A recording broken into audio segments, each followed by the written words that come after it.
Tommy Robinson. Yes. I've seen you support him publicly. How can you not support him? There is no justice system left in this country. If you're speaking about perverts like Hugh Edwards, men in women's sports, the grooming gangs, if you didn't take the jab, then that's all like right wing. Do you feel safe in the UK? People are getting less time than someone who's wrote a social media post. We have no consequences in England for crime. I love Rupert Lowe. So what's the beef between you and Narinder? I pronounced it cow. It's 𝐼𝐸𝐾𝐿. I like it better the other way. It's more fitting. I think she's a very attractive woman until she opens her mouth. Narinder's pubis. You are a effing Who is it you despise? Labour. Yeah.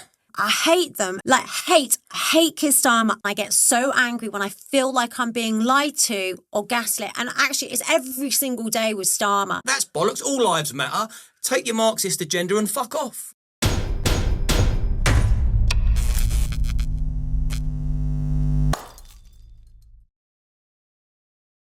I want to say a quick thank you to our sponsors, Gold Seal. I use their products every single day, and now I finally get to work with them. I use their products for anti-inflammatory, reduced anxiety, better sleep, and mental clarity. I'm going to put a link to their website in the description, along with a 10% discount code for you to take advantage of. Go and have a look at their website, see if there's anything in there for you. I hope you enjoy this week's episode, and good health. Leilani. Nice to meet you. Thanks for having me. And you, yeah, thanks for coming on. So you've gone from page 3 to politics. You've got a solid, staunch following on X, where you're very outspoken. Some may say controversial. I just think you're talking common sense. So you're outspoken on X. Mm-hmm. During the Southport riots, we saw a plethora of people getting sent to jail just for posting on social media, including Lucy Connolly, which I will definitely get to. Yeah. But do you ever fear that the police may kick your door down one day and arrest you? Absolutely, because they seem to be doing it to a lot of people that I know, and they seem to be doing it for all kinds of reasons, sometimes even not related to doing something on X, but just the most stupid things, like a lady that confiscated her iPad from her children, got arrested and held in prison for 7 hours for theft. You know, all these stupid things are happening. So I'm very scared that something I say could be taken and I'm going to have a knock at the door by the police. I was, just on a cruise with Alison Pearson, Loza, Fox, Dan Wootton. They've all been spoken to before. There's a lot of lawfare going on, across the board to anyone speaking that's considered kind of to the right. So it is a concern, and it's a ridiculous concern because we should be able to speak freely. It's insane to me. So you suspect it may happen. Are you fearful it may happen, or do you just think, well, these are my views and opinions and I'm not going to budge? Because it does have the power to silence people. It does, and I think that's why it's happened. They want to silence people and they want to scare people into being silenced. And for the most part, so when I first started speaking out, it was about lockdowns and it was about COVID and the COVID shots and masks and all the nonsense around it. But it was nothing that I would necessarily get arrested for or get in trouble for. And I felt that as somebody that didn't have a boss, that didn't really have to answer to anyone and still don't have to answer to anyone, it was kind of like a duty almost to be able to speak up for the people that felt very unheard, that were concerned, that saw a big psyop going on and felt that they were very alone. That's why I kind of started speaking up there. And I don't know how it's got into politics because I often get called like a political commentator.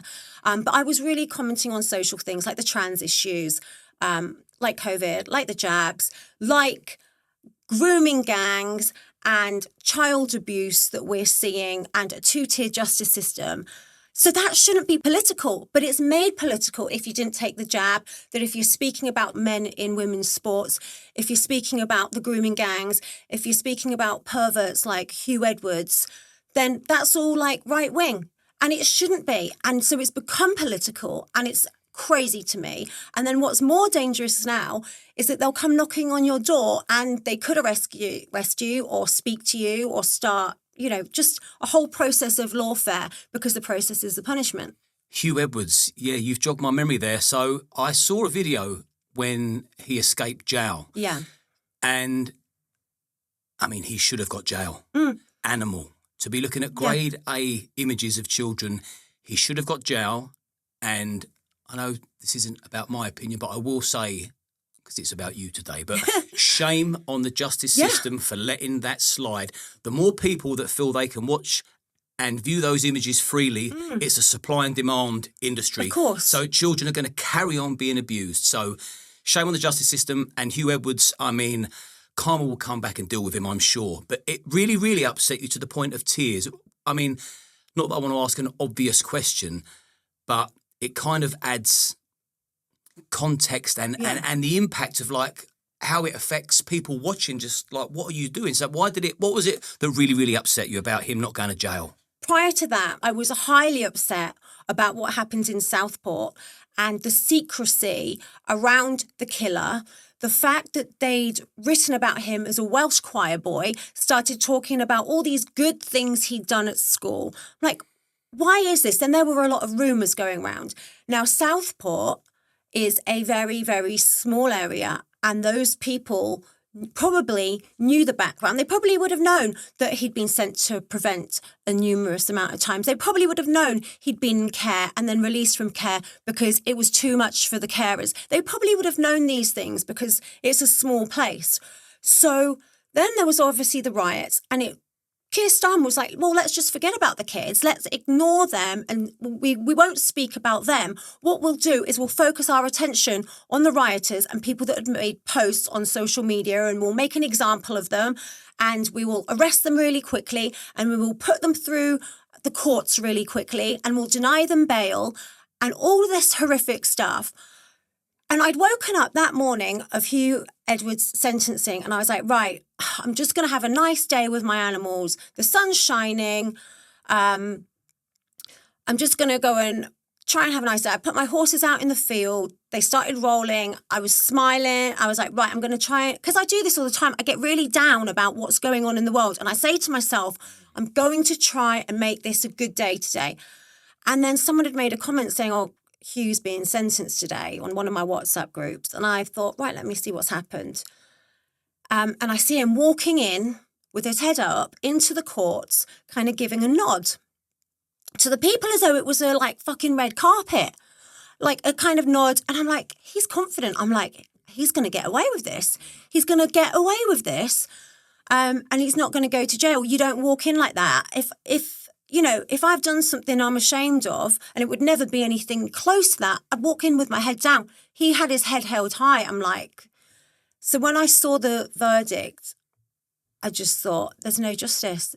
There's absolutely no justice. And if we can't protect the children, what can we do? And I think I was just in dismay. And I always think it's like a lefty thing, putting yourself in tears. I was trying to actually just speak normally, but I just couldn't help it. It just made me so angry. And sometimes when I'm angry, I cry. Those were like tears of complete anger and frustration. Because here's a man who, as you said, when you're looking at category A images or videos, there is a child being harmed in that. It's not a victimless crime. You're not just looking at a cartoon, which it would be disgusting anyway. Like, why would you even want to? But you're looking at a child being harmed.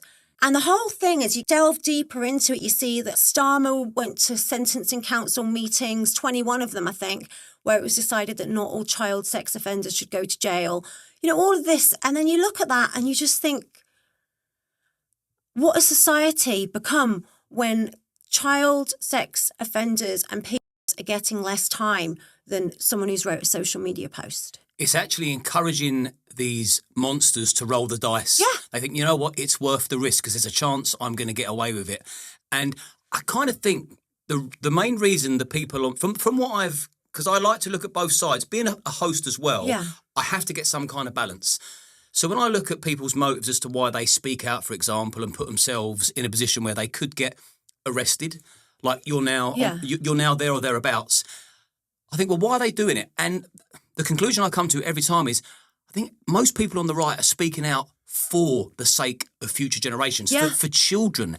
Everyone is trying to protect children because we're in our 40s now and not much, we're not going to learn a great deal. We're not going to forget a great deal. We're sort of where we are. We're maybe past our prime. So everything people like you or me, for example, say or do online, it's not really for us. It's for the innocent and the vulnerable and the children.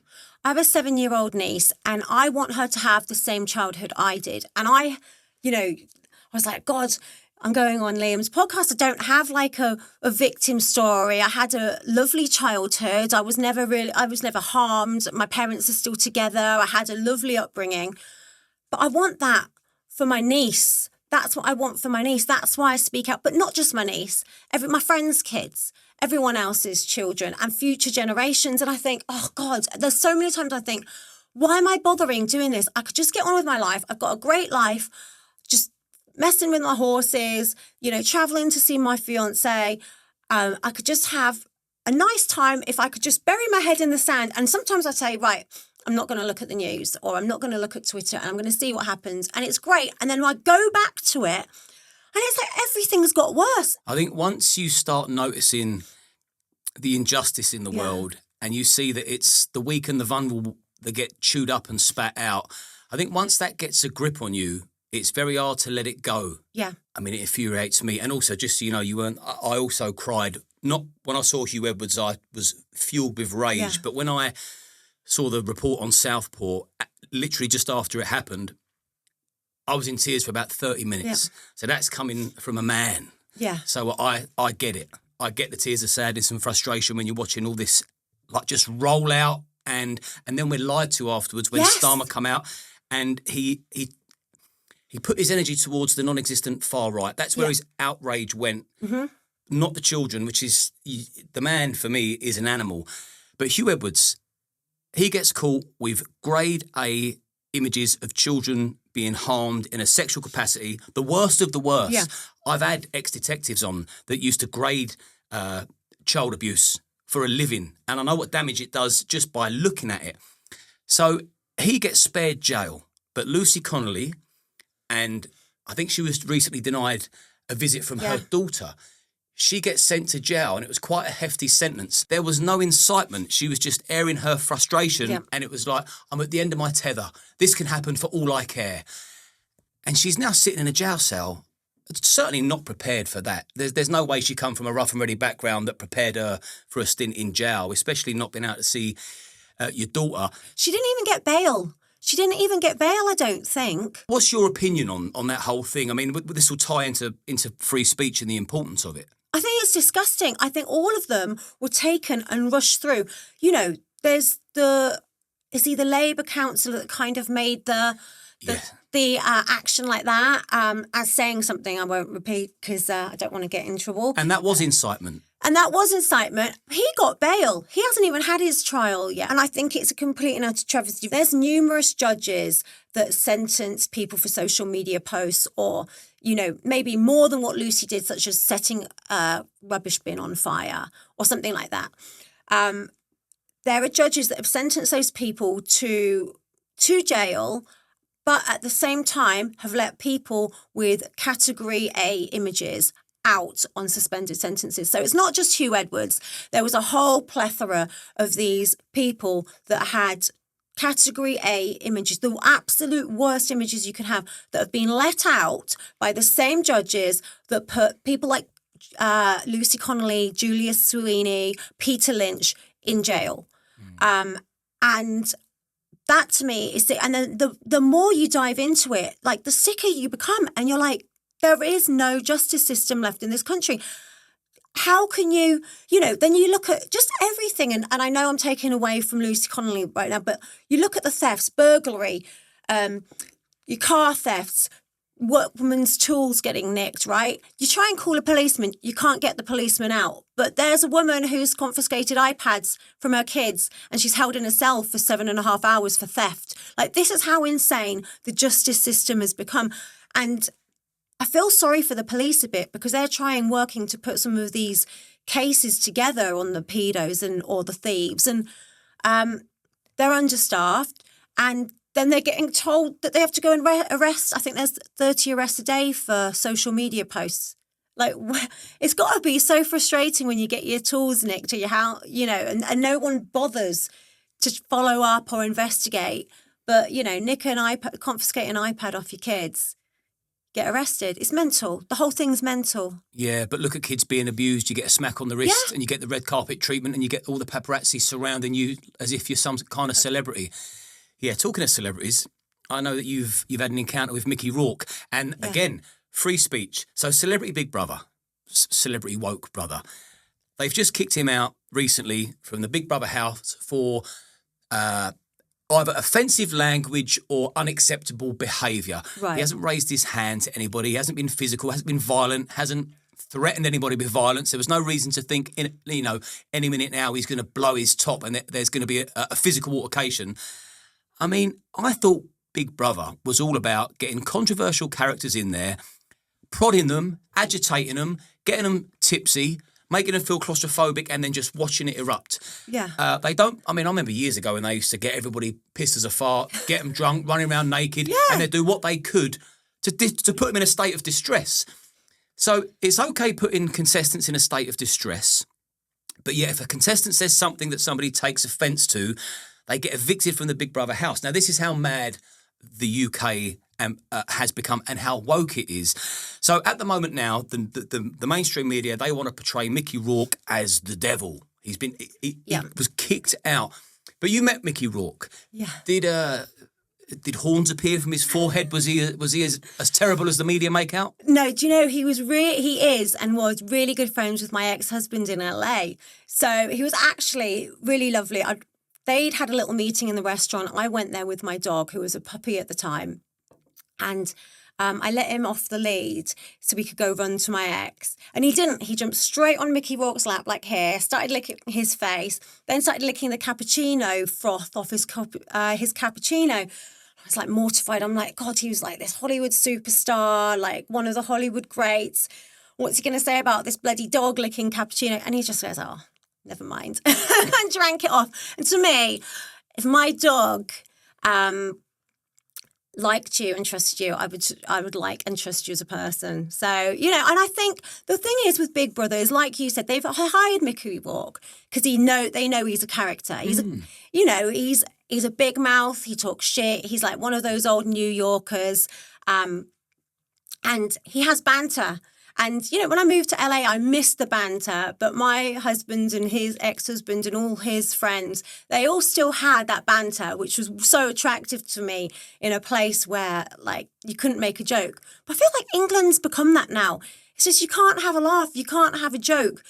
I don't think he should have been chucked out. I haven't watched it, but I've read the headlines. And as soon as there's a headline, I'm like, oh, God, what's this bullshit they're spouting now? Well, he was accused of fat shaming. I know that was one of the things he'd done. So there's a woman in there that's overweight.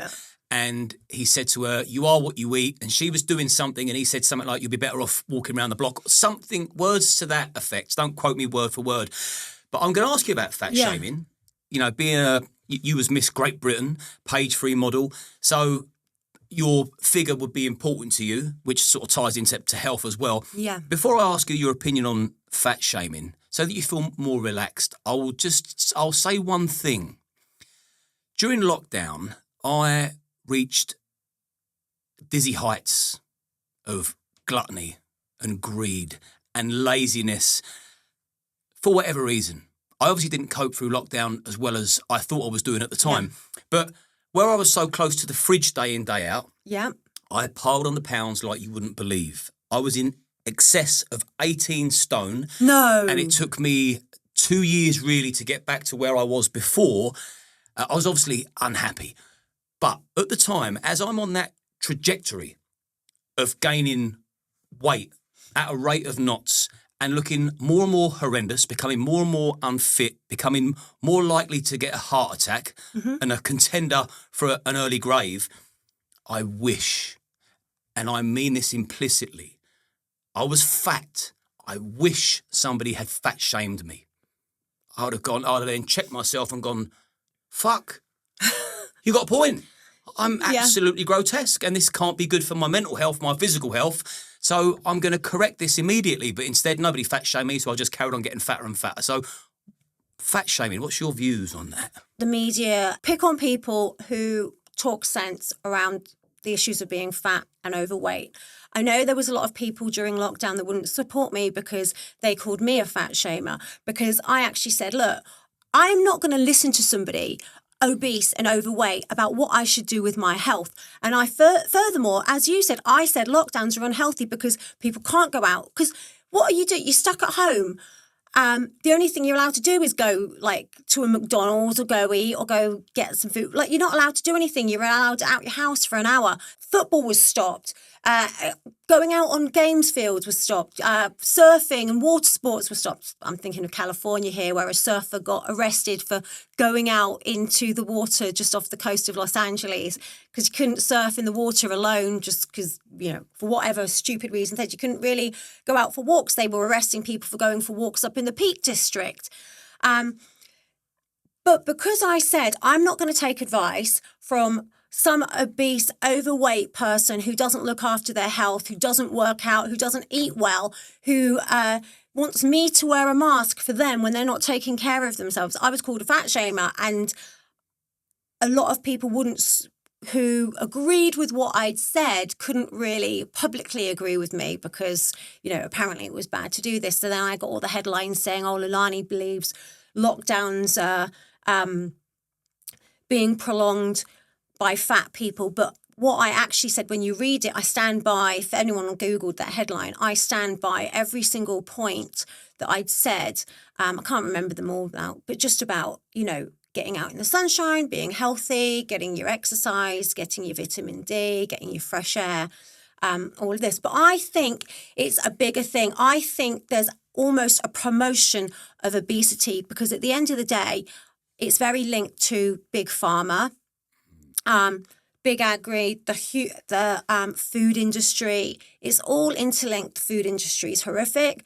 We're getting our food just sprayed with toxic chemicals. And then on top of that, it all builds customers for big pharma. So it makes you a more vulnerable person. They probably tell you, you're overweight, you need to get these shots or those shots. And I think it all ties into big pharma and creating customers and prolonged customers as well. And I think there's nothing wrong with what Mickey Rourke said. You really are what you eat.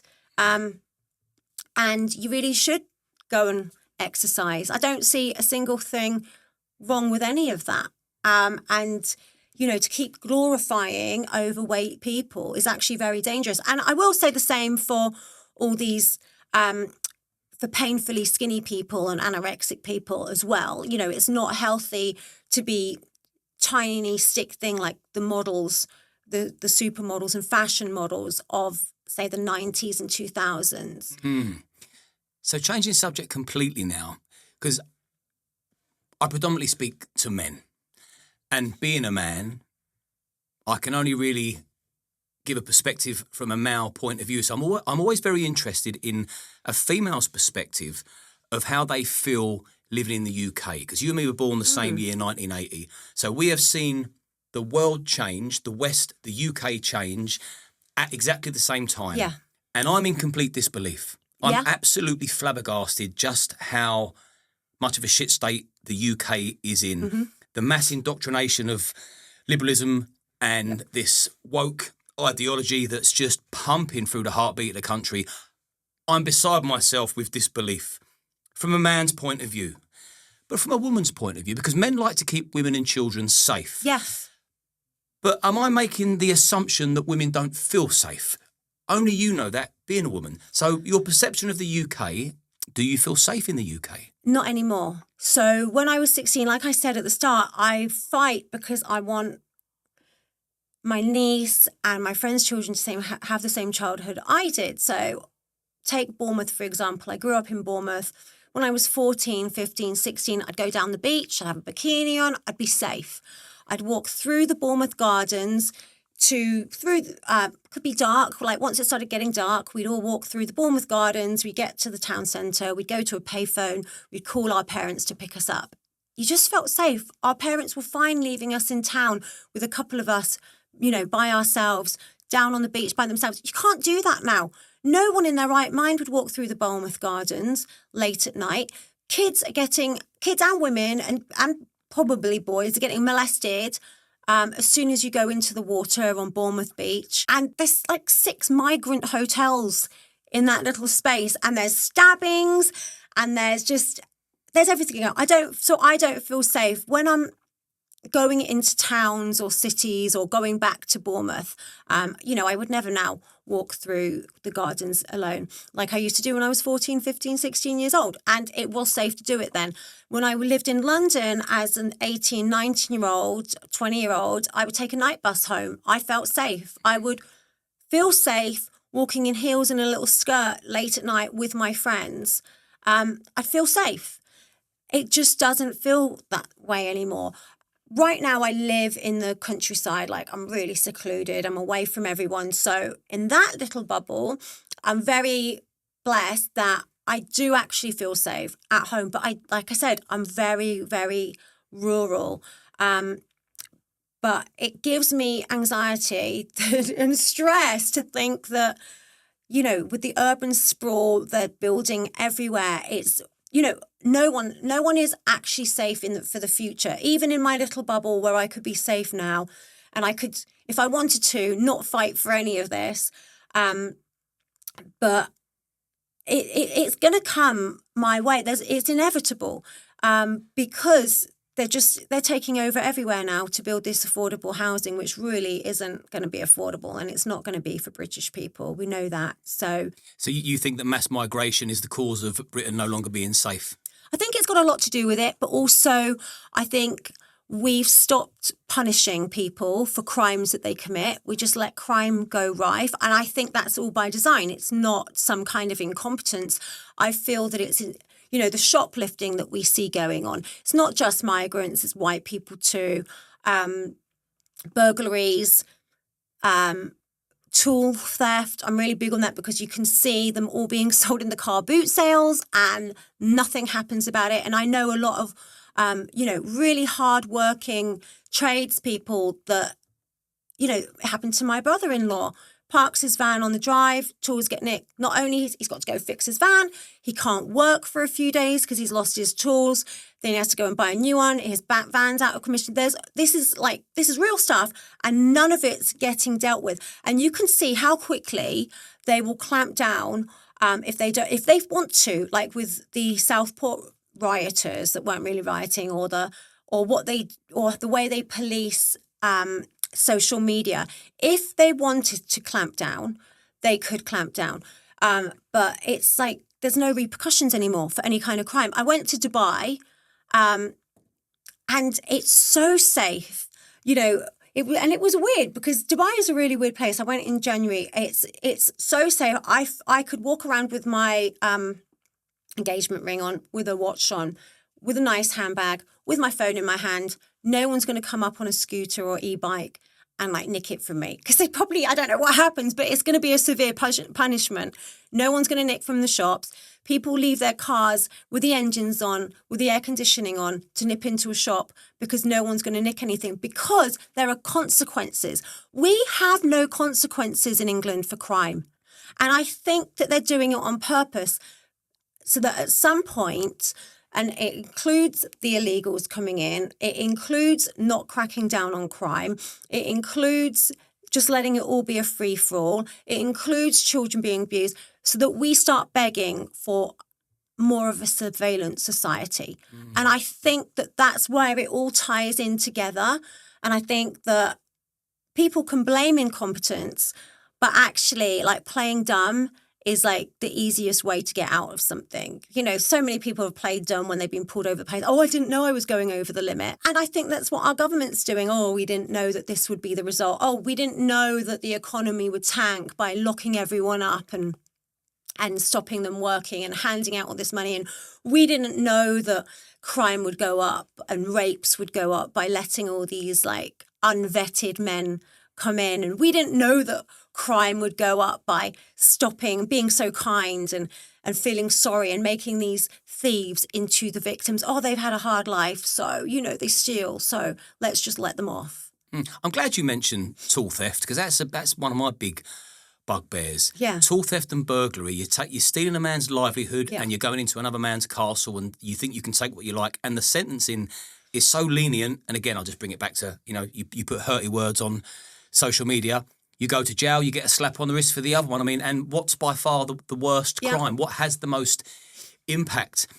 Where are all the feminists at the moment? Because going back to crime, the crime rate against women, domestic abuse, assault, even on public transport, I mean, the rates are soaring through the roof. And that upsets me. It kind of makes me ashamed to live in a country where we've allowed violence against women to escalate. It's like, what the fuck have we become to actually allow that? Like the women and children, it's our moral obligation to protect the women. Give birth, they create life, they make baby. Like, the fuck are we doing? Letting them get attacked in the street and getting raped by all and sundry. And also, there's deniers. There's people that actually deny. When you mentioned about the hotels that are being flooded with migrants, we know they just don't sit in there eating their 3 meals a day, seeing their GP that they've got in-house. There's loads of reports where they've gone out and committed like some unthinkable crimes. But there'll be some people that just deny it. Like you said, where are the feminists? Where is the Me Too movement? Remember the whole Me Too thing where they come out because they got looked at the wrong way or somebody said something. Where are they when these women are being pulled down alleys or into bushes and being... They're all quiet. And, you know, then where are they when, you know, women born in the UK to extreme Muslim families are forced to wear the full burqa and the niqab? They're like, well, you know, it's her choice. No, you know, it's not. Why aren't you looking at the countries where, like Afghanistan and Iran, and see what happens when those women don't wear one? See what happens to them there. Then where are the feminists when the 16-year-old Muslim girls born in Britain are then sent over to Pakistan to go and marry a cousin or an uncle and bring them back? And it's it's become a really liberal thing where we should let everyone do whatever they want to the point where it's actually harmful. Like, it's harming those little girls that they have to go over and marry a cousin. It's harming the little girls when they have to dress, you know, in full niqab or maybe get beaten by their husbands. And then the liberals are like, no, but it's their right to do this and it's their right to do that. And he just looked at me weird, but hey, forget the girl that just got pulled into a field and like gang by 5 boys. So to me, it's just weird. And I actually can't get my head around it all, what's happening. It's very, I think I look at things very logically and I just think, how is this able to go on?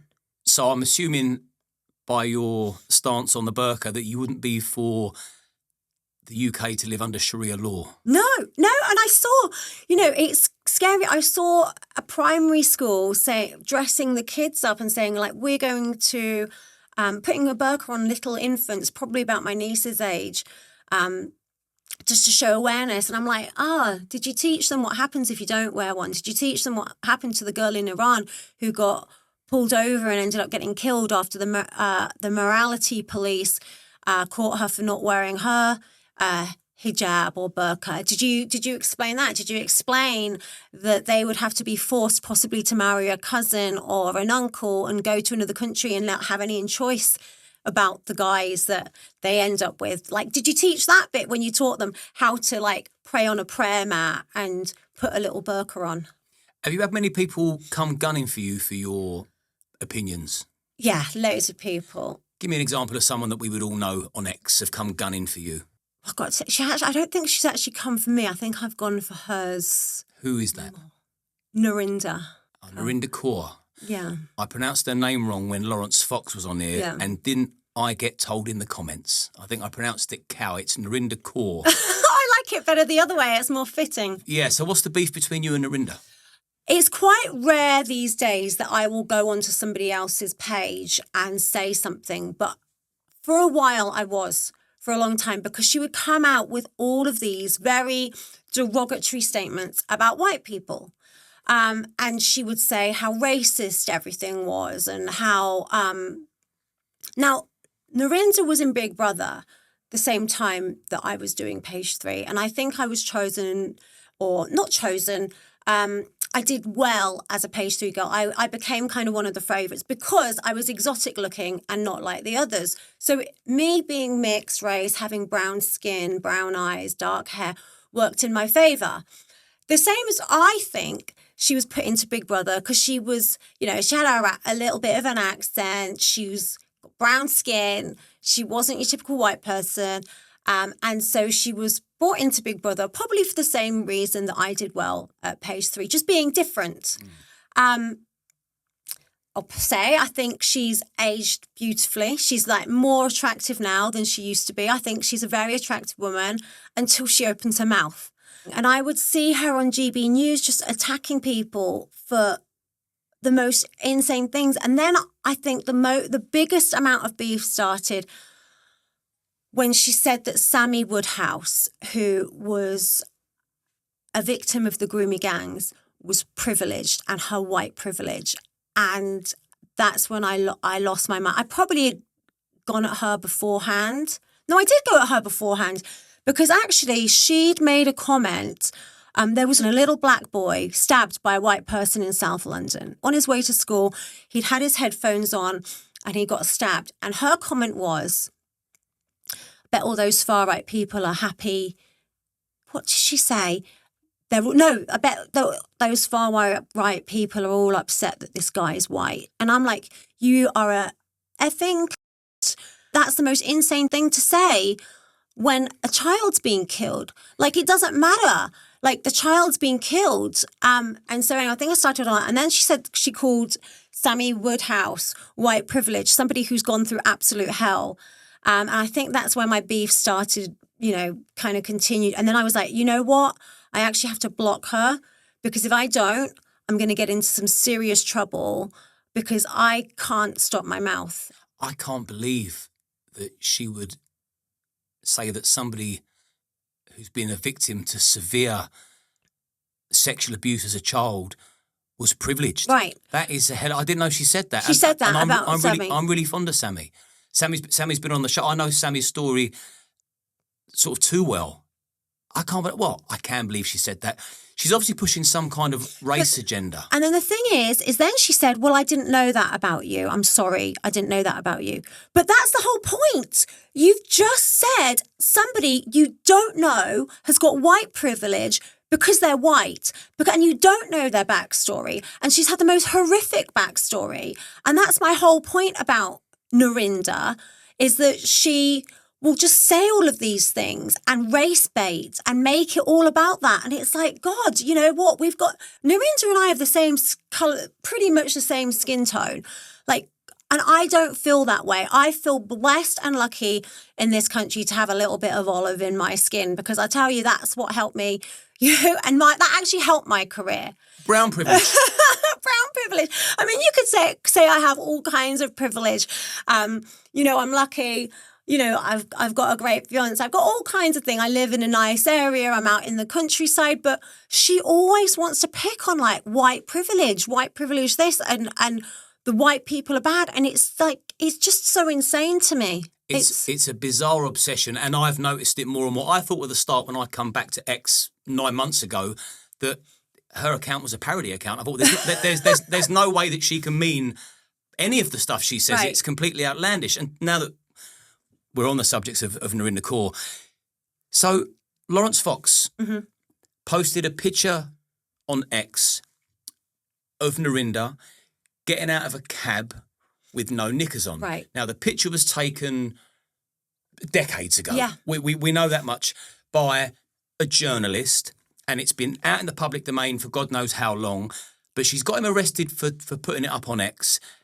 This was maybe a year ago, maybe 9 months. And I remember when it was all going off, the scandal, the saga, and where I thought Narinder's account was kind of parody and she didn't really mean what she said, I didn't really think a great deal of it. I thought, well, the picture's been circulating for years. It's been retweeted thousands of times. What difference does it make if somebody else does to prove a moral point, which is what Lawrence was doing? Because I've obviously looked into it and I've interviewed Lawrence. And then 9 months later, he's now been charged for that picture. And I was always under the impression, now you tell me, because you're Page 3 days, you've been an FHM, you've been a model. If you was a celebrity back in the day and you were self-promoting, it's very different now. Like you can just put something on Instagram, shake your ass, bam, you got 1,000 likes. Back in the day, I was always under the impression that if somebody, for example, had come out of Big Brother, a reality show, they would pair up with a journalist, Yeah. somebody from the paparazzi, and things would be staged. Yeah. And they'd have a divvy up on the money they would get in return. I'm not saying this happened, by the way, Yeah. before people start accusing me of victim shaming. But if you look at Narina's ex, you'll know she's no victim. Yeah. But did that happen back in the day? I mean, you tell me your experience. Okay, first of all, I've got to point out something that you and Lawrence said in your podcast together about women's anatomy. You both said, or he said, about posting a picture of her vagina. It was not her vagina. The vagina is the hole. And he posted a picture of an area that had way above her vagina that had a couple of little hairs coming out of it. That's the picture that was posted. Pubis. Pubic. I was like, Lawrence, Liam, you need to learn your anatomy. I think that was probably my wording to get people's attention. Yeah. I take it back. So It was the he pubis. didn't, the pubis. So there was a picture, yeah, the picture getting out a car. Her legs were together, I would say, and it just kind of showed a couple of hairs. So when she talks about revenge porn and this, that, and the other, this is nothing like it. I can't speak for Narinda, but I can only speak for my personal experience, which is that back in the day, as I said, she did Big Brother when I did Page 3. The paparazzi would always be outside of nightclubs. They'd always try and take a photo of you getting out of a car. Now, I went as far as to set those pictures up. I had a whole strategy because fame, to me, fame, and this is what I still think, all publicity is good publicity. So, you know, she's milking this whole story with Lawrence now, right? You know, she starts revenge, saying it's teaming up with like revenge porn charities and doing all of this, that and the other. But all publicity is good publicity. So I would get out of it. And then that would end up leading to money, whether it was directly into my pockets like mine or it would lead to other things. So I would meet up with a photographer. I would take 4 different clothes changes. And then in the subsequent weeks going forward, I would wear those 4 outfits going out if I'd go out once a week. And I would do the pictures of the nip slips where you had a what do they call them, where your dress accidentally, clothing malfunction, a wardrobe malfunction, where you... Oops. How clumsy. Exactly, or I'm getting out and I'm flashing my knickers. I always kept my knickers on, but I'd get out a car, I'd flash my knickers. And then when I actually did go out and there'd be about 10 paparazzi photographers, there would only be one person that had that money shot, and that would be my mate Jeff. And then Jeff would then sell the pictures. I think all the other paps were like, how the hell has he got that? We tried so hard. But for some reason, you know, my nipple would never be out and I wouldn't be flashing my knickers when I got in the car. But Jeff would have the pictures. He'd sell them. We'd split the money. I'd also set up paparazzi pictures where I'd be like on a sun lounger holding a self-help book or something. That's what your PR company did. They kind of made up scenarios and helped you get, you know, press. Because press would equal more jobs, would equal more money. And you know, there wasn't the social media and Instagram and everything else. So it really was whatever the tabloids will write about you will put you in the spotlight and possibly get you some more work. So that's how it worked for me as a Page 3 girl. And I know, you know, there were Big Brother people doing it. There were reality star people doing it, you know, and she was on a reality show. You see her in front of the press, like squeezing her boobs together. And yes, you know, you're 53 years old now and you look brilliant and you looked upstate then, back when you did it, probably like I did. But you got to own that that's what you did. You can't play victim to everything. And this is the problem. We live in this time of like the victim Olympics where the only stories that become newsworthy are ones of like victimhood.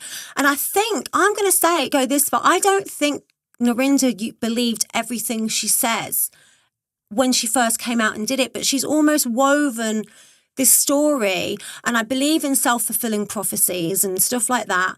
And, you know, what you speak kind of becomes your reality. And I think where she may not have believed it at the start, and it may have been really good money for her to go onto GB News on a panel and be the one with the opposite view, that has now become kind of her persona reality. and her reality. And she kind of has said it so much that she has to defend her stance.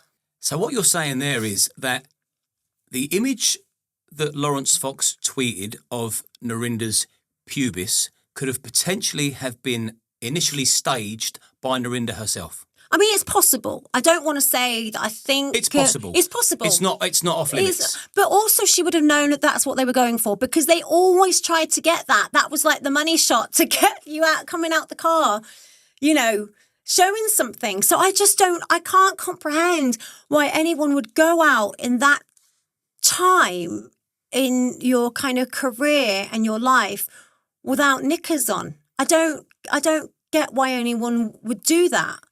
The thing is with Page 3 and Big Brother, it's a bunch of talentless people, right? I can't sing, I can't dance, I can't act. I've never tried to, I've never wanted to.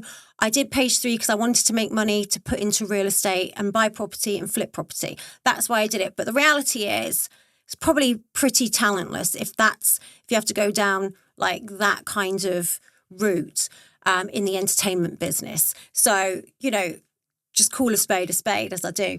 And the Big Brother people are usually pretty talentless. So this is the way to get yourself spoken about back in the day. So I now know why you got into Page 3 modelling. You answered that before I asked. And I'm going to come on to Bonnie Blue and Lily Phillips. Yes. We have to. How can we not? Because obviously you got into Page 3 and I imagine you had plenty of propositions to do all sorts of other things. You obviously chose not to. Mm-hmm. But you was 19 when you got into Page 3, is that right? Yes, yeah. Okay, so how did your dad take that? And did you have a boyfriend at the time? And if so, how did he take it? I didn't have a boyfriend at the time. So my dad called me up. He said, hey, I've just been down the bowling green. One of my friends says you're on Page 3. Is that right? I said, yes. And he went, okay, hold on. Put the phone down. I think he had to go and process. And I don't know what the next conversation was, but I just remember him putting the phone down. And I know my mum was in tears because she's Catholic and she just thought it was like a nightmare. But I think my dad probably talked around because I remember he like loved Linda Lusardi. And I think it was a shock. But also I think they knew that what I was doing was quite smart. And that I wasn't going to go any further, as in take any more clothes. Because, like you said, there were offers because they had all the top shelf magazines at that time. You know, Penthouse, this, that, and the other. Mayfair, Fiesta. Yeah, oh, look at you. You know, not that you looked. Not that I used to read any of them. Yeah. So they had all of those top shelf magazines, and I was asked if I wanted to do it. Absolutely not. I have no interest in it. I'm actually I'm a bit prudy, actually, when it comes to anything like that. Like, I don't know. I just see boobs differently than anything downstairs and definitely, you know, definitely very different to doing porn. And that's also what's weird to me is that there was such this outrage I don't know when it was, when they just decided they didn't want Page 3 girls and they didn't want grid girls and all these housewives and male feminists were like, no, it's so degrading, we've got to stop it. But I don't know if those people know what children can access on their phone if they, you know, just put the name of a porn site into their phone or just anything or just a word into their phone, the graphic videos and images that come up. And even like, I've got to say, like X has some horrific stuff on there. And although I believe in free speech, I don't think it's content that, you know, you should be able to access through a free platform with no age restrictions or an age restriction that isn't adult. Yeah, it is mad that X allow porn on there. Yeah. It's, I mean, I'm by no means a prude or a snowflake, but I am all about preserving the innocence of children. And we know that parents let things slip. And you can't have a 13-year-old looking at that gratuitous pornographic material because they then get a completely warped view of what making love actually is, which will then segue nicely into Bonnie Blue and Lily Phillips because what they're doing isn't making love. And I would love to know, as a female, like what the fuck you think they're planning. I mean, so I interviewed Bonnie Blue. Yeah. It was like, are you sure you're doing the right thing? Have you thought about the consequences, your mental health? What about the people that you're sleeping with? If they're only 18, have you thought about how it's going to affect them down the line?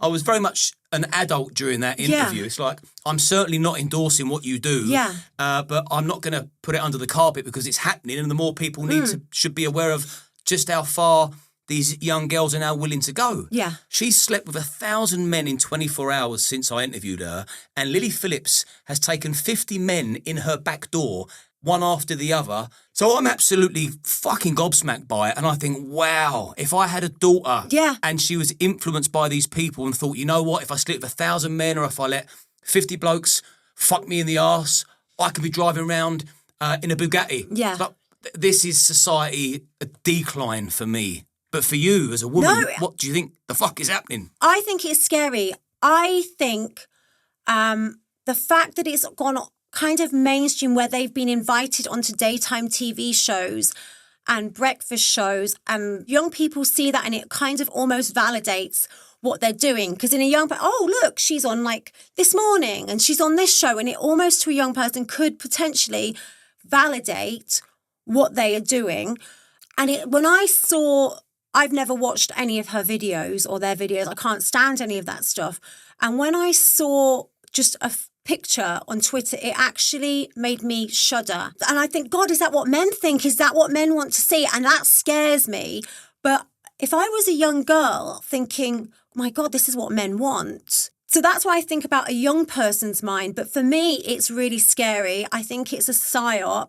I think almost trying to normalise depravity of Western women. I saw what Nick, is it 𝐬𝐻𝐭 has said, and I fully agree with him that it's really, really dangerous, and they're just trying to normalise this kind of behaviour. It's like the whole backdoor thing only came out, that started around the time the report had come out, the sentencing report from the judge had come out about this poor child who they used a bicycle pump on her to blow up her anus. And that's actually what Elon Musk tweeted, which reignited the whole grooming gang thing. And then all of a sudden you've got Bonnie Blue having that happen with 50 men, or the other one, I don't know which one it is, having that reignited. And the scary thing as well is I wouldn't know these women's names if it wasn't for X, and if it wasn't for This Morning and the mainstream TV. So in a way, it's like if you had kept it to your OnlyFans, where adults have to pay to watch this like gross content, that's one thing. But now you've crept it out. And like I've always been saying throughout this whole thing, no publicity is bad publicity. So you're going to get a proportion. They're just going to get battered, obviously, by people like me and people that find it repulsive and dangerous. But there'll also be people that watch those daytime and breakfast shows that are like, have the curiosity that might want to go and see it for some reason. They might go, oh, let's check it out because I'm curious. Or they may actually find that desirable and attractive and want to see it because that's the kind of thing they want to see. So either way, she's getting more hits and more publicity and more money by doing all of this. And that's why they're trying to make it more outrageous and more outrageous, because if everyone just forgot about them, it would kind of go away. But now, what are they going to do next? Now they have to go even further, because it's almost like a competition between all of them now to make the most graphic stuff. There's no way it can end well. There's no way it can end well. And I think anybody that's going to platform them, and it's not me defending myself because I made the decision to have her on the show. I think if you're going to have her on, at least push back and say, this isn't really cool. This isn't the way Britain wants. It's not what society wants in Britain, and it's certainly not what society needs. And I can tell you now, so when I interviewed her, I hadn't seen anything she'd ever done. So if you haven't really seen it, you can't really get the magnitude of it. Now, when she slept with 1,057 men in one day, some of her OnlyFans content leaked and they were sent round fucking WhatsApp like wildfire. I have now seen some of that content with my own eyes, which you can find on X if you want to. Yeah. It's fucking repulsive. It doesn't make for nice viewing at all. We're talking about very, very, put it this way, neither of them are fussy. They're not picking and choosing who they sleep with. It's a free-for-all. It's a buffet. It's an all and sundry. Anyone's welcome. Do what you want to me. And I think that is a real depressing, sad state of affairs. So, yeah, to be absolutely... And it's dangerous. It's so dangerous to put dangerous ideas in anybody's head that this is okay and potentially normal, or trying to normalize it, whether it's to other women or putting these ideas into men's heads that there might be people up for doing this. It's really scary. And then when you find out, like, you know, one of them's got a boyfriend who's okay with it, I'm like, and then someone's parents are helping. It's like, what's going to happen now that, you know, young girls are going to get groomed into doing something by some boyfriend who sees it as a big money-making thing, or, you know, a parent who's a sicko that sees it as a money-making thing and can exploit their kid. It makes me so sick. Did you ever get encouraged to do anything more graphic than page 3? What about when you went to the States? Was there a casting couch in occasions? There was definitely a casting couch, and that was more, I think that's more for actors and music. By the time I'd gone to Los Angeles, I thought there was a whole load of kiss and tells in England. The girls that were becoming famous, like, it wasn't enough anymore just having a wardrobe malfunction or flashing your pants. It had now morphed into kiss and tells, like, go find a footballer or an actor or a singer, go shag him, sell your story. That's what was happening, like, in the News of the World and all the Sunday papers. Graphic detail of how they met, the sex they had. So those people were becoming like the tabloid kind of faces. And so I just thought, you know what, I'm done with this. I'm going to go and move to America. And I was really lucky. I got asked to do a magazine called Perfect 10, which is like Playboy, but I didn't have to show anything. It was like the all-natural version of Playboy, kind of, but I didn't take off my knickers. Like an extension of your page 3 days? Yes, it was an extension of that. Still. Yeah, still topless. And then they did like a model boxing thing, and this was great because I was like, right, I'm going to get paid to go and train to box. It wasn't topless boxing, but it was more. It was like the girls that had done Perfect 10 were then training to box, and we'd have like boxing fights. So that was when I moved to LA. But again, I wasn't trying to act and I wasn't trying to sing, but there was definitely a casting couch. There were definitely, you know, the saying wasn't like, it's not what you know, it's who you know. And then the saying would be like, it's not who you know, it's who you blow. So that's kind of like the Weinstein scene. I was just on the cruise with Anne McElveny and Phelan McAteer, and they covered the Harvey Weinstein trial. So when I saw them last year on the cruise, they were saying, like, if you actually listen to it, Harvey, the girl that put him in jail, actually had emails from after the alleged rape where she was thanking him for meeting him or whatever it was and trying to meet him again. And to me, if you get raped, you don't put yourself in a situation where you get on a plane to fly and see somebody, you don't arrange to see someone again. You know, none of these women who get dragged into an alleyway or dragged into a field or dragged into the bushes, like just walking home, minding their own business, are ever contacting those men again, right? So this was a whole... So you've got... And then Candace Owens has just covered it as well. Like a year has gone by and Candace Owens has covered it. But there were definitely girls on the casting couch. I think Harvey Weinstein had some women that he'd had arrangements with where he was like paying them like an allowance kind of thing, and they were seeing him.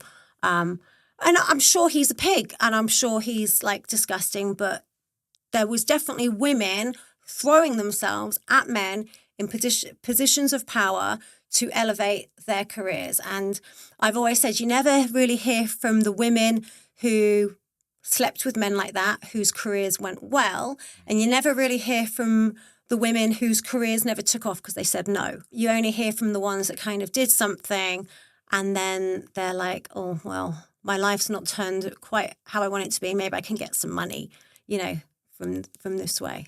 And did you stop the whole modelling thing because of the whole kiss and tell route it was going? Well, I think I was getting older. It dried up a little. Page 3 was still a thing.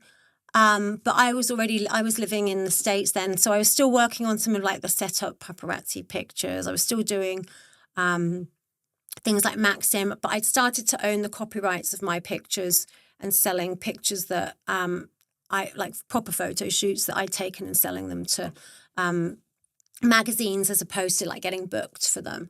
And then I was going on castings for commercials, but as I said, I can't really act. So I think a casting director once said to me, you need acting lessons 911, which is like pretty emergency. And I was like, oh, well, I think that's my, commercial career done. If OnlyFans was about back in the day, would you have considered signing up to that?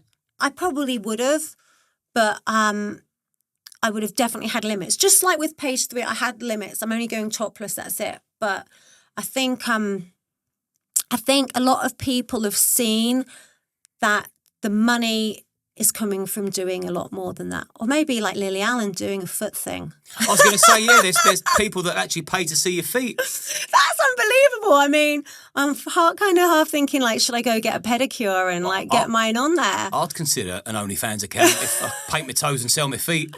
I have horses. They're expensive, Now we got Starmer taxing us to the hilt, like anything to make a few quid. Yeah. Tommy Robinson. Yes. I've seen you support him publicly. Yeah, absolutely. What do you admire about him? That he was outspoken and that he was right.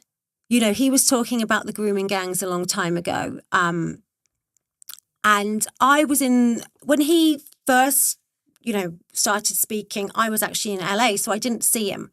And I didn't really know what he was about. And I'm not going to say I believed the media reports on him because I probably wasn't really reading, but that was all that was in my ear. It was more like, I don't really care. The media say this, I don't care. It's like, I'm in America. It's really nothing.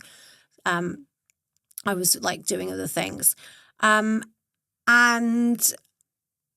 after COVID, I think, I can't remember what reignited everything going on with Tommy, but I remember reading about it and I'm thinking, God, like they're really going for this guy. Let me get the backstory. And I don't know what it is. I just go down these rabbit holes. And then I listened to the Jordan Peterson interview with him. And I'm like, wow, this is insane. Like this whole thing they keep saying about mortgage fraud, he'd got a self-cert mortgage like 1 million people I know had done and just inflated his income a little bit, which I know 1 million people had done back in the day. And it's very similar to what they were saying about Trump and his loan. When he'd taken a loan, he'd paid his loan back, but they all wanted to come for him with lawfare. And they were like, you got this loan by lying. And even the banks came and said, look, there is no victim. He's paid us back. We didn't give him the loans based on this value. We gave him the loans based on the fact that he's a brilliant customer. He always pays us back. So it was a real parallel with the lies. And then I looked at like some of the interviews he did where he'd asked men like, just, is it okay to have sex with like a 13-year-old? And they said, well, if she's had her period, it's okay. And our book says it's okay if this. And he said, yeah, but they're underage. And they said, yeah, but, and I saw those interviews and I'm like, wow, this guy has been really vilified. And as soon as it came out that he was going to go to court over this documentary he made, Silence, I'm like, right, I've got to watch Silence. Have to watch it. Let me see what this is about. My mind was blown away. But it all to me was just like, the sad thing is it's so believable and obvious that this has happened, knowing how I've seen things play out in the last 5 years and the injustice and the cover-ups and just lies. Like, I just thought this guy you cannot not support this guy. How can you not support him? And so to me, it's like, as I said, I don't have anyone that I answer to. So I feel like, yeah, I should support him because I know a lot of people would get fired or what have you for publicly saying it. Well, I can't get fired, so I better. Yeah, and what you said there is true. The fact that you've got no boss. I've been pulled into meetings. Yeah. With my business, my security firm, because I've been seen with Tommy. I've been brought into meetings. It's like, what's the problem? Tell me what he's done that he's racist. Okay, well, I'll give you a week. 7 days. You're a corporate outfit. You're good at doing research. 7 days, we'll meet here again and you can show me something he said or done that's racist, and then I may agree with you. Yeah. They can't do it. How's he a racist? He's not a racist. This is like insane. And I've seen so many people, including myself, you know, when I spoke against BLM, being called racist, that I'm like, this is just another word like granny killer, an anti-vaxxer or far right, just to try and discredit someone, try and slur them, try and get them cancelled. You mentioned BLM, you speaking out against that. Now, anybody that I know that spoke out against Black Lives Matter, it wasn't because, well, the only reason was it was because it was a Marxist movement infiltrating BLM. And anyone that I know that spoke out about it, I mean, they can't help being white, but they were saying it's the Marxist element we object to. Yes. You don't care about black people. You're using that movement so you can get your message and you can basically indoctrinate people. So anyone I know that spoke out against BLM were actually sticking up for Black lives, which is the irony. And it just gets completely missed by people. It gets weaponized against you. Absolutely. I lived in LA on for people to paint a picture on a street called Melrose. I was right on the corner.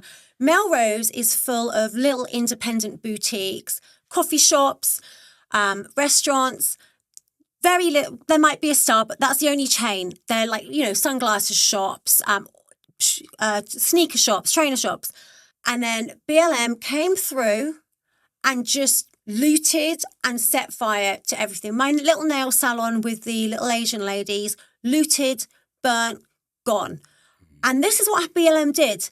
I've got pictures from the bottom of our street where they had the National Guard out because it was a danger. They had kill rich people. Now, I will say with BLM as well, when you looked at the videos, there were black people in the neighborhood saying, don't do that. Do not do this in our name, right? And it was a load of white, and there were loads of white liberals taking part in looting and damaging things. It wasn't like, so I'm not going to say it was a whole load of black people came into the area and set everything on fire and looted.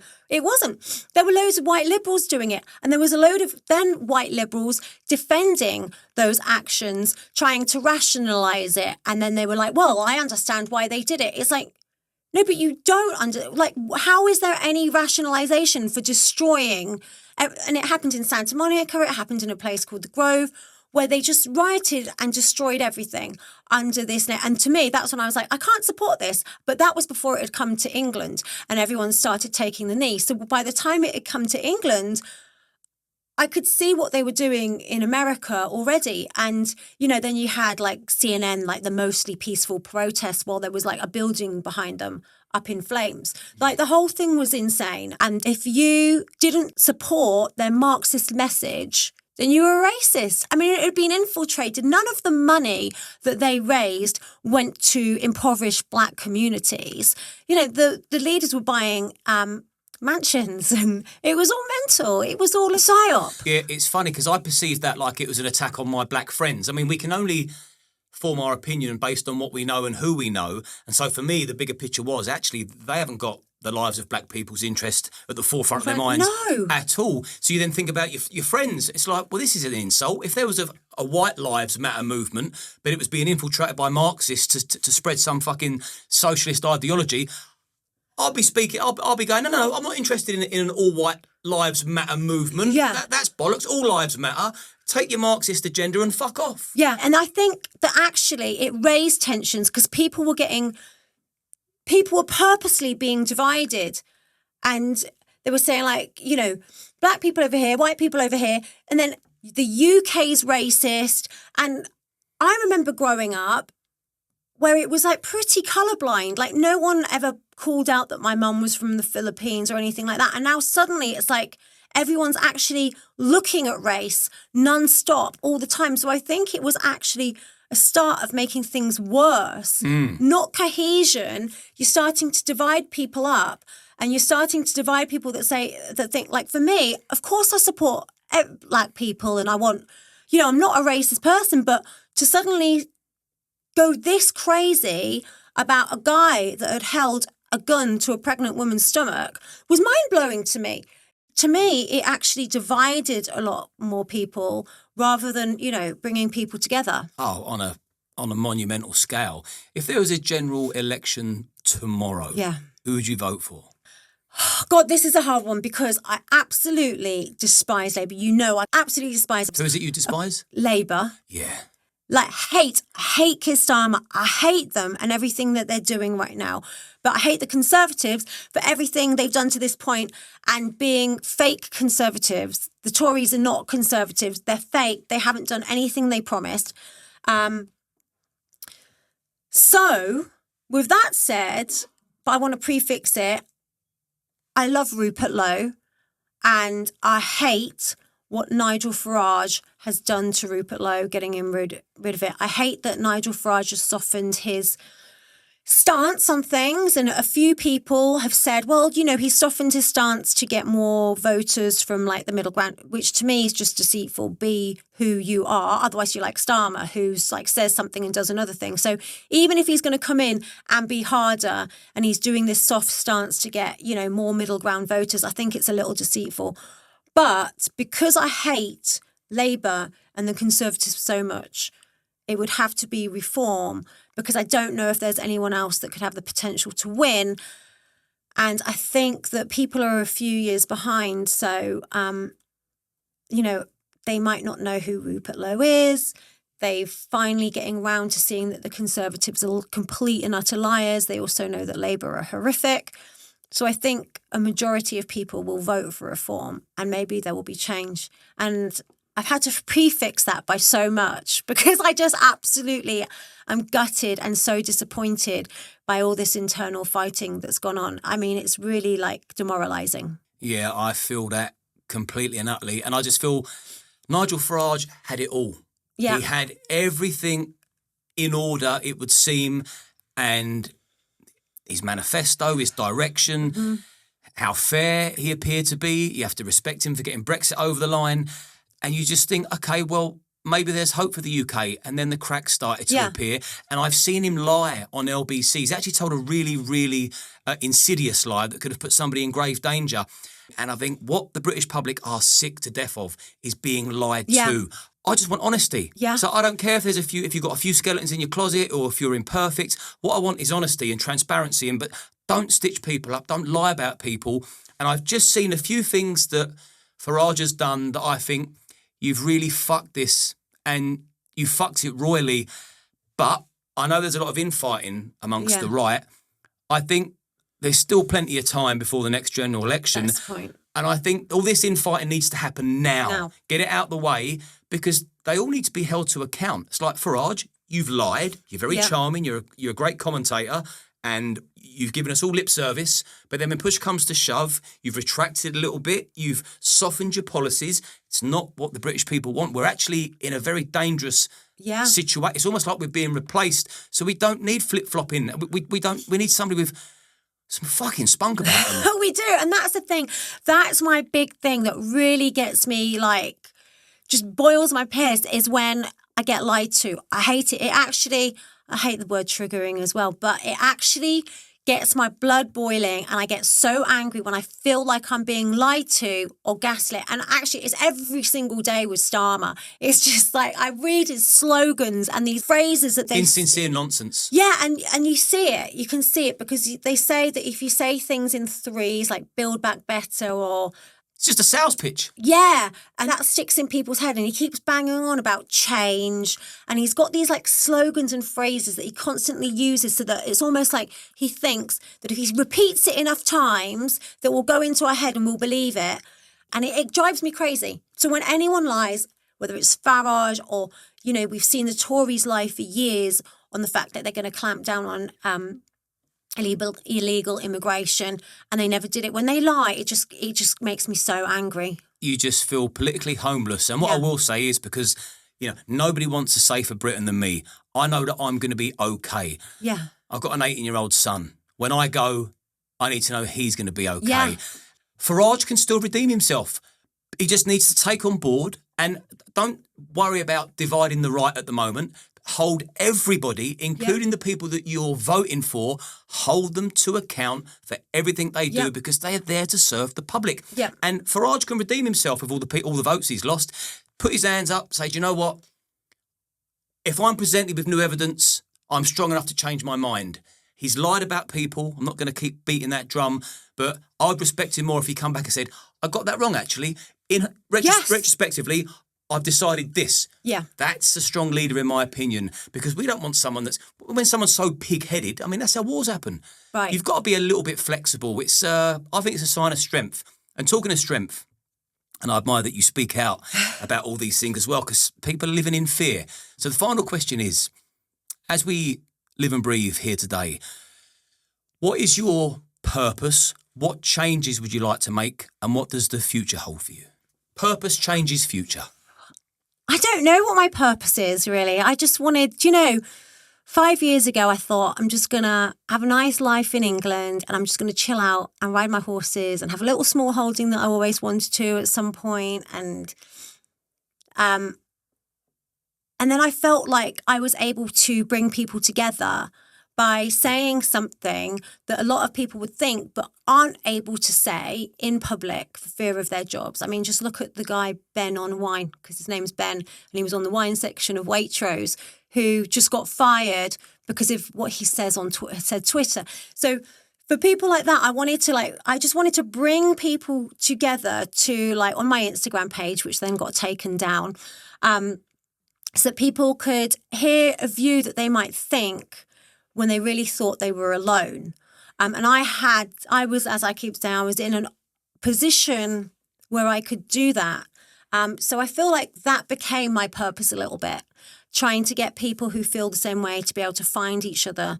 Build a community. Yeah, build a community. And I know that when I got a bad headline, like in the Daily Mail, like 6 million people listen to anti-vax lies, and I was there in a big... People came and were like, I know she's telling the truth. I've just found her. Now I can find all the people in the comments that feel the same way. So it wasn't about me. It was about people in the comments were commenting or liking, and then they could all find each other and then speak to each other. So I feel like that's what kind of it became. What was the next one? Yeah, and what changes would you like to see in the UK, in the West? Oh, God. In the world? Well, I'd like to see people... There's so many changes. I'd like to see British people being put first. I think that would be a huge one, because that covers so much. That covers, like, crime, that covers immigration, that covers our safety. I think that British people, like, just need to be put first for once, just like what Trump's doing in America. America first. I'd like to see big pharma, big agriculture called out more. They really have a monopoly on everything, and it affects our lives and our health and so on forth. So I think that. And then the future, do you know what? I want my future just to go back to normal. I don't want to have to keep going on Twitter to rant, because I want to be able to wake up and see nothing terrible in the news. I don't want to have to go on podcasts and try and raise awareness of things and try and, like, get people speaking and having a conversation, because that's already being done already, and everything's a little better. So I think that's the future. I just want to go. All I want to do. That's the plan. Is play with my chickens and my horses, travel and see my fiance, and that would make me really happy. I don't have any kinds of ambitions to do anything that much in media. I just want to, I just want our country back how it was when I was younger. Want to go back to the good old days? I know, they were so good, weren't they? Where people can joke and have banter, and it's not a when you said about crime. When you said about getting sick of having to wake up and rant every day, I just thought, imagine living in a country where you just wake up and think, let me celebrate today. Yeah. We're put first. There's balance. There's actual equality. There's meritocracy. We're living in like the crime rates dipping. Yeah. Everyone's a little bit more safe every single day. I can't see it being that hard. So yeah, I want the same future as you. I want a brighter, better, safer Britain, and I want to wake up every day and I want to read the news and have reason. I want cause for celebration. Yeah. Not ranting. And where can people find you on X? What's your tag? Leilani Dowding. Oh, is that what it is? I think they call it a handle. It's Leilani Dowding on Twitter, and it's Lani Dowd on Instagram, because I can't use my full name because it's in some algorithm where they pull me off, or they get rid of me. Yeah, as soon as they got rid of me in 2021, I was not able to put anything up in containing my entire real name. So there's probably some journalist in there. She knows who she is. Will probably grass me up for this new one. But, Well, we will put Leilani's handles and tags in the description so you can go and follow Leilani and support her journey. And remember, if you've enjoyed this interview and you've made it to the end, like and subscribe to the channel. The bigger the audience, the bigger the guest. And we do cover the stories that the mainstream like to sweep under the carpet. Not on my watch, Leilani. I really enjoyed that and appreciate you sharing your story and your opinions with me. Thanks for allowing me to have opinions. It was a pleasure. Thank you.